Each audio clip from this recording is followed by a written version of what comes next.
The Arizona Fall League is a week old, and there's been some interesting results, both from prospects that we expected to do well, and some that are a little bit surprising. Let's talk about it. You are Locked On MLB Prospects, part of the Locked On Podcast Network, your team every day.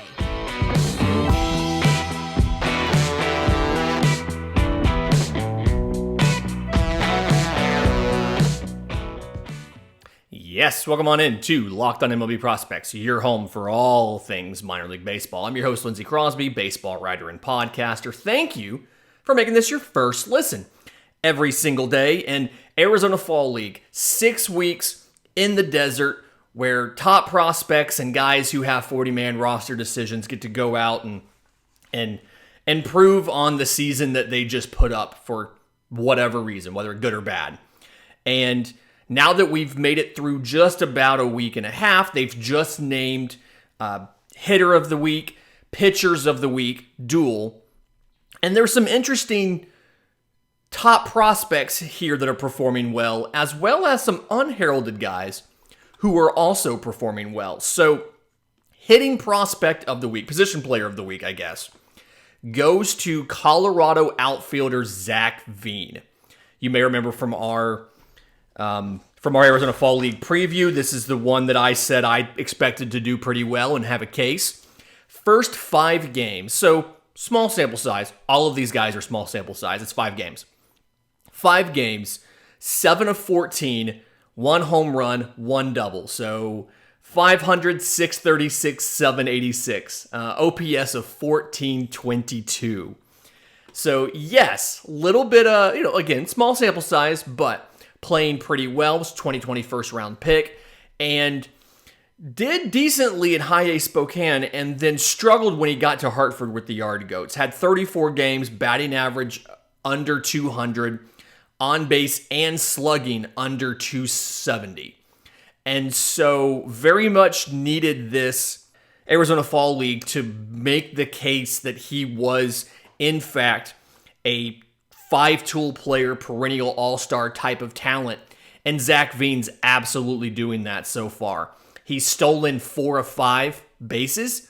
So he was caught stealing once. He's 4 of 5 on stolen bases. Walked 6 times to 1 strikeout. Has looked back to what we expected him to be going into 2022 when we had him as the number 1 prospect in Colorado's system. A lot of people, myself included, put Ezequiel Tovar ahead of him by the end of the year. At this pace, Zac Veen will be the number 1 prospect in this system by the time Ezequiel Tovar graduates next year, assuming he makes the big league team out of spring training. And Veen is on track to have a good AA to AAA year next year, assuming he keeps this up for the next 5 weeks. Guy we mentioned yesterday, as far as somebody who had increased their ceiling, and shout out to Fangraphs and in the show yesterday for making this observation first, I think. But Jackson Merrill, 2021 first rounder by the Padres out of high school, 6'3", 195, and the book on Jackson Merrill was always had good enough defense and good enough contact ability to stick it short.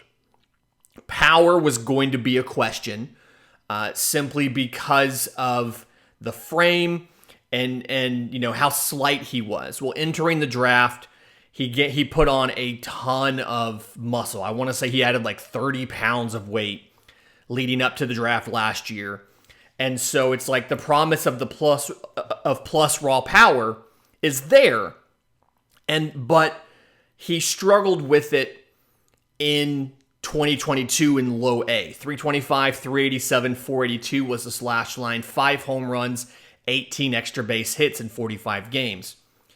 Well, you go to the Arizona Fall League, 375, 467, 500. No home runs yet, a double and a triple. Having a very good outing and is flashing the type of power that we were looking for when we originally were trying to figure out where is the ceiling for Jackson Merrill. Also did it a bit in rookie ball this year. He only had 10 games, but still, I mean, he had 5 extra base hits in 10 games. But this is a second look in a different environment with a lot of guys he hadn't faced before. And so to see him still able to put up the larger slugging numbers gives us an idea that, okay, no, he legitimately does have that higher power ceiling than we expected. So you love to see that. Think that's absolutely fantastic and excited there. One of the more exciting guys that we've seen in the Arizona Fall League so far is, just based off of what he's done and how fun he's looked, is Johan Rojas, outfielder for the Phillies. So 2017 IFA, made it stateside in 2019, kind of had to reset and do that whole process again in 2021 after losing the season. Went back and repeated high A this year, got promoted midway through to Double A Reading. So probably had him as a number 5, number 6 prospect. And his minor league stats this year, 244, 309, 354, 7 home runs. So not a super high batting average, not a super high on base, not a super high slugging. And there were some questions about, okay, what is Johan Rojas going to do? So far in the Arizona Fall League, 467, 556, 600. 2 doubles. He's 2 walks to 1 strikeout, and he's 2 for 2 on stolen bases. Looked very twitchy, great contact ability, absolutely blazing speed. And you can tell that he's specifically working on trying to make higher quality contact versus just slapping the ball into the ground and beating the throw to first. So he's trying to make he's trying to work on a more sustainable approach. Something that will definitely take his game to the next level. And very excited to see what Johan Rojas can do with that. To go along with it, playing a very good center field for Surprise. Watched him, saw a clip kind of running around prospect Twitter of him making a fantastic catch, probably going to end up being one of the best catches in the Arizona Fall League. I'm pretty sure MLB usually puts out like a highlight reel at the end of the season of all the different best catches and things like that. But Johan Rojas has looked fantastic so far. Another guy who I've been impressed with what I've seen has been Luis Matos, center fielder for the Giants. So 6 games in, 280, 333, 640. 2 home runs, 1 double, 1 triple. And the book on Luis Matos coming into this season was very good hitter for average. The power wasn't quite there. He spent 91 games at high A, 211, 275, 344. Hit 11 home runs, had 26 extra base hits, and then 11 to 14 on stolen bases. But so far in the Arizona Fall League has done a great job of looking like an absolutely lethal combination of speed, of power, just very, very impressive, and is making up for the subpar season we saw in 2022. Special shout out as well goes to Brennan Davis of the Cubs. I know that he had a very, obviously 2021 was fantastic. He had a very disappointing 2022. He was dealing with the back injury. When he was playing outside of the injury, he dealt with strikeouts, and it was pretty disappointing. Opened the season 2 for 4 with a home run. Has looked pretty good. I think he's top 15 right now in OPS, 278, 381, 667, 2 home runs, 2 walks to 1 strikeout. So looking pretty good, and you expect a lot of the hitters to look good here. We'll get to that in a little bit later. But in just a minute, I want to talk about some of the underrated Arizona Fall League prospects who still look, who are making their case to be higher on the prospect list than they are right now. But first, today's episode is brought to you by our friends at Roan. So it's frustrating. As somebody who works from home, it's very frustrating for me to have to get dressed in something nice, and I'm dealing with a shirt that's not comfortable, where I sweat a lot, that's wrinkly, and all of that. And so Roan has absolutely stepped into the space. They filled the gap with a new product. So the dress shirt, due for a radical reinvention, Roan has stepped up to the challenge. The commuter shirt is the most comfortable, breathable, and affordable shirt known to man. So it has a comfortable four-way stretch fabric, and it provides breathability and flexibility and leaves you free to enjoy whatever life throws your way, from your commute to work to 18 holes of golf.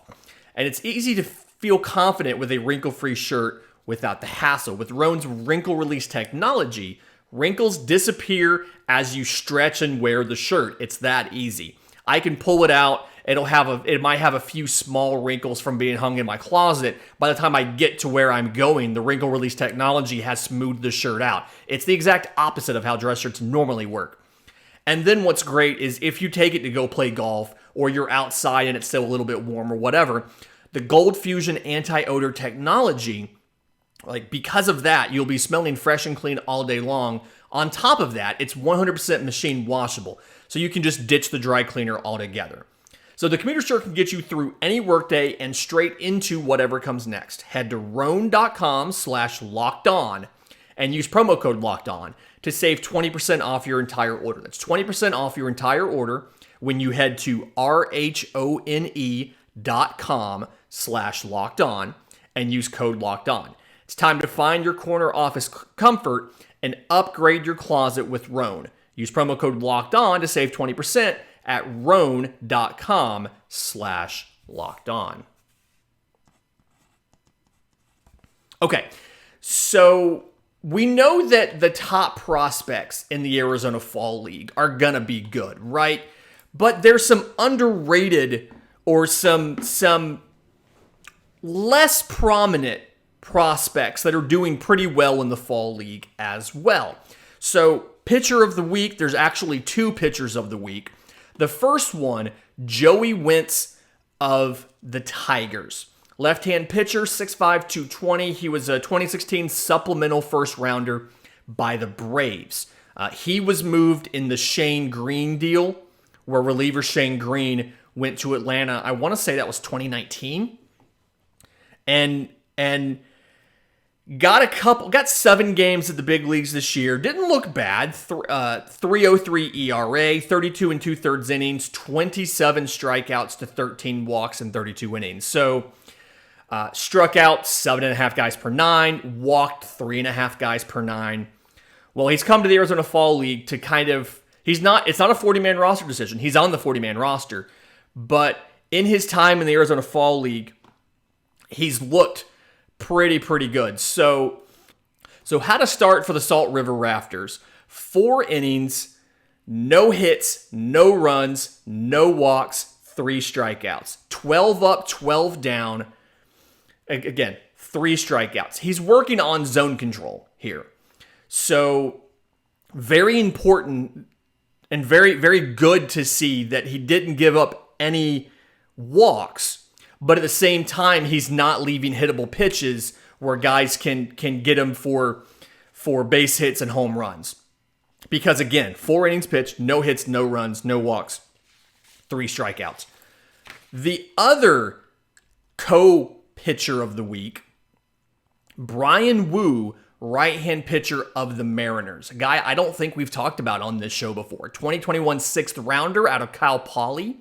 6'2", 205 in the back half of their top 30. Spent half the year with the Modesto Nuts, half the year with Everett in high A. Combined slash line there, 4.11 ERA and a 1.32 whip. Struck out 84 guys and 57 innings, walked 22. So 13.2 strikeouts per 9, which you love that. 3.5 walks per 9. So, little bit of work to be done there. Well, Arizona Fall League did well. 4 innings pitched, no hits, no runs, no walks, 5 strikeouts for Peoria. Fastball sat upper 90s, little more velo than he had in the past. Delivery looked very repeatable, very smooth and easy.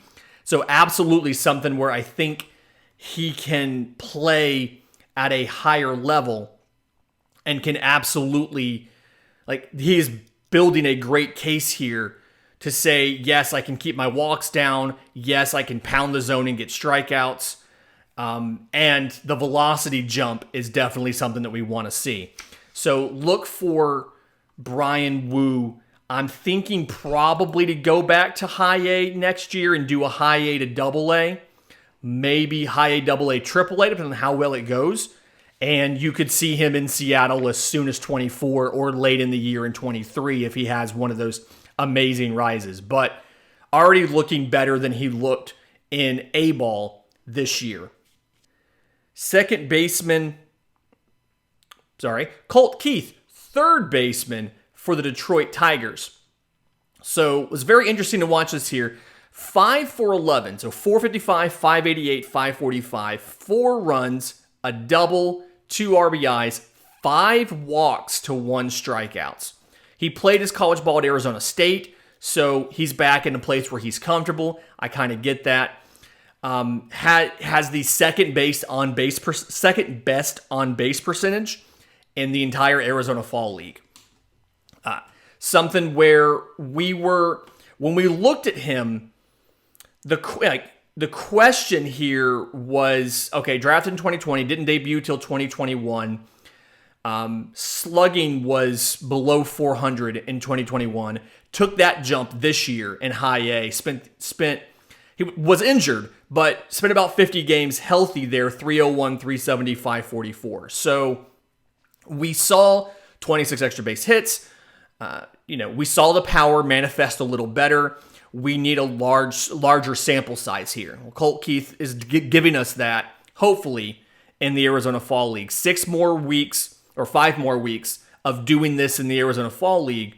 And my expectation is that he will probably be able to skip high A and go straight into double A at age 21 next year. And you're looking at a guy that could debut in 2024 in Detroit at third base. Yorbit Vivas of the Dodgers. Really interesting. One of the hotter players in the Arizona Fall League. 7 of 15, 467, 579, 600. 4 runs, 2 doubles, 4 RBIs, 4 walks to 5 strikeouts. He's been...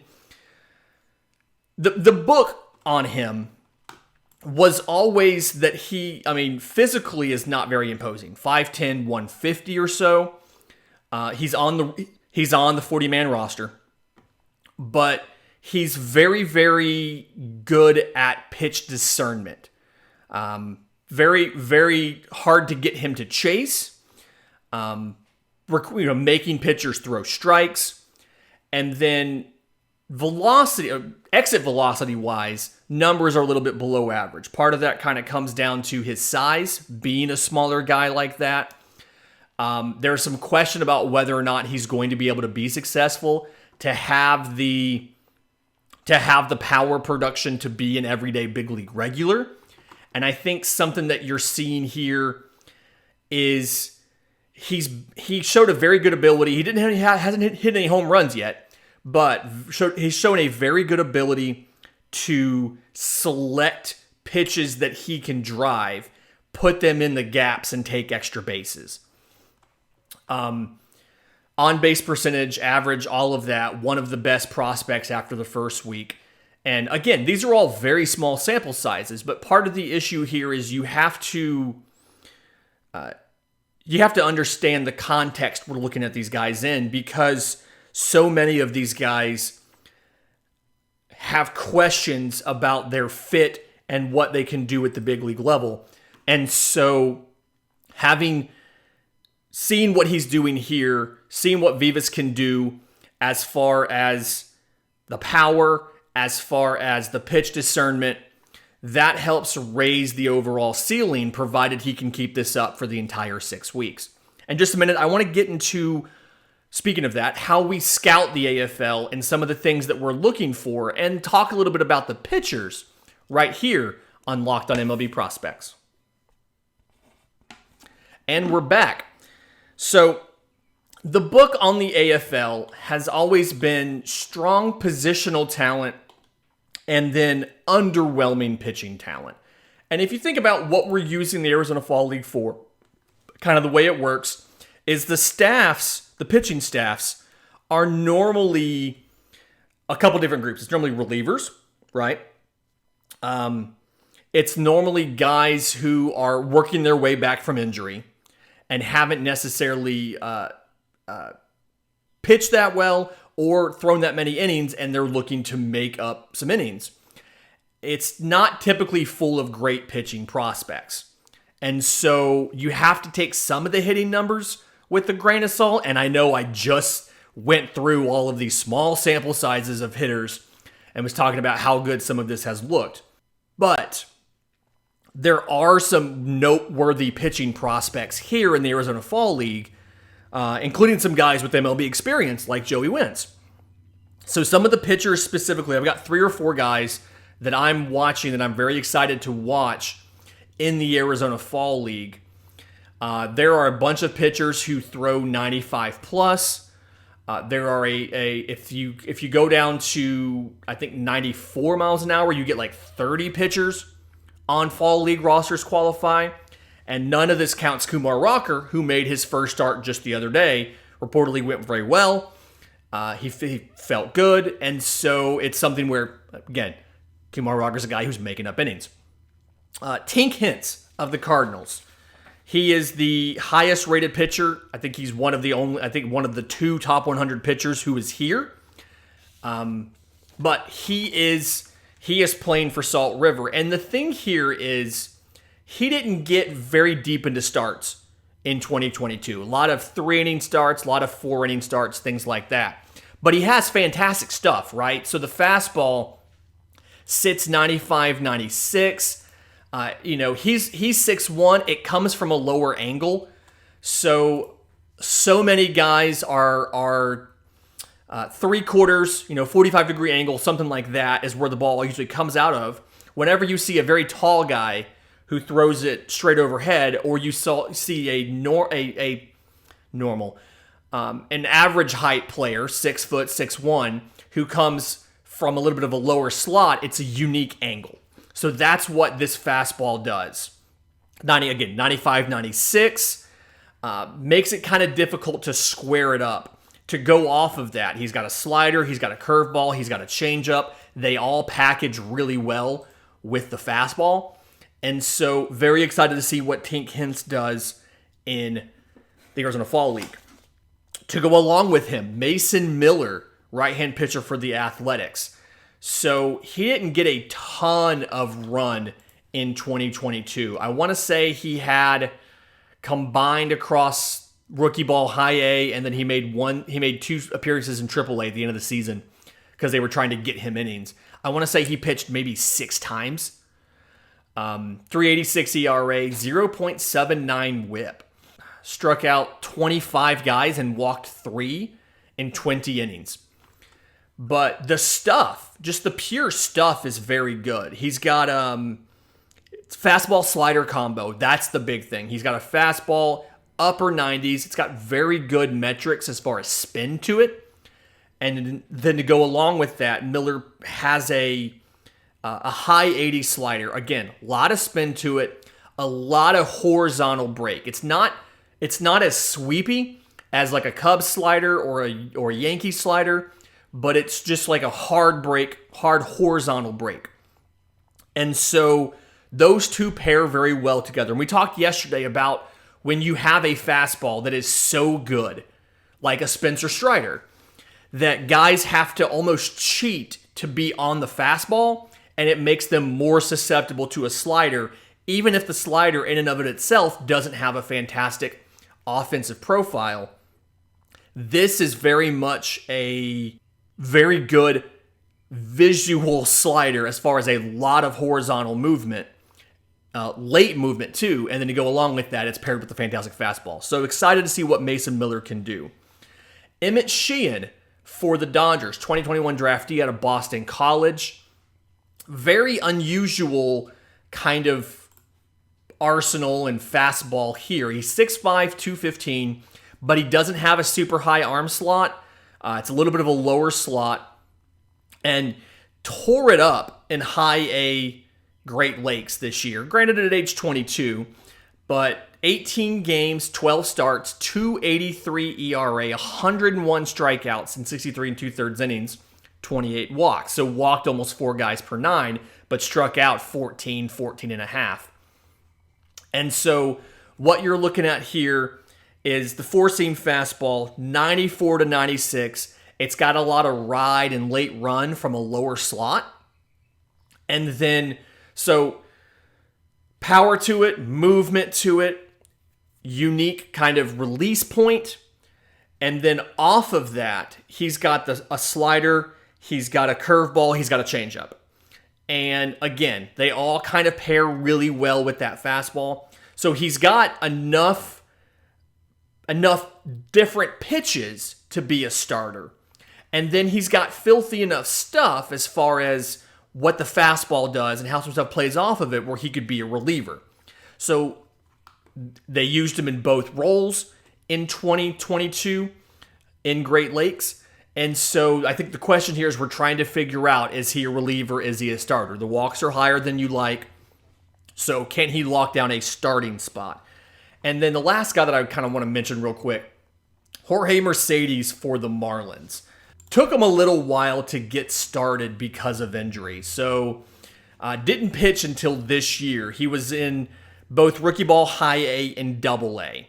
Only got 21 games, got 31 innings. So worked almost exclusively after rookie ball as a reliever. Struck out 55 in 31 innings, walked 22. So almost 16 strikeouts per 9, almost 6.5 walks per 9. So very, very curious to see what happens here. He's got a four-seam fastball that might be one of the best ones in the entire fall league. 96, 97 miles an hour. A lot of spin to it. A lot of kind of late ride to it. Looks very good up in the zone. Talked about this a ton. Elevated fastballs are weapons. And then very kind of flat angle. It doesn't go downward a lot. It kind of comes in on the same plane that it left his hand. To go along with that, he's got a curveball, sits in the low 80s. I'm really curious to see how well the two play together, and can he land the curveball for strikes. I think that was one of his big bugaboos in the minors this year, was being able to land the curveball for a strike when he needed to, and not just relying on guys to chase it. Fantastic week this week. We're finishing up the week with a Farm Friday on the Oakland Athletics. If you like getting Arizona Fall League updates every Thursday, let me know. We'll make this a regular thing. If not, let me know. We'll find something else to talk about on Thursdays. Until we know. If you have questions for the show, for the mailbag on Monday, I'm on Twitter at Crosby Baseball. Show's on Twitter at Locked On Farm, or you can email us, lockedonmlbprospects@gmail.com. Until tomorrow, this has been Locked On MLB Prospects.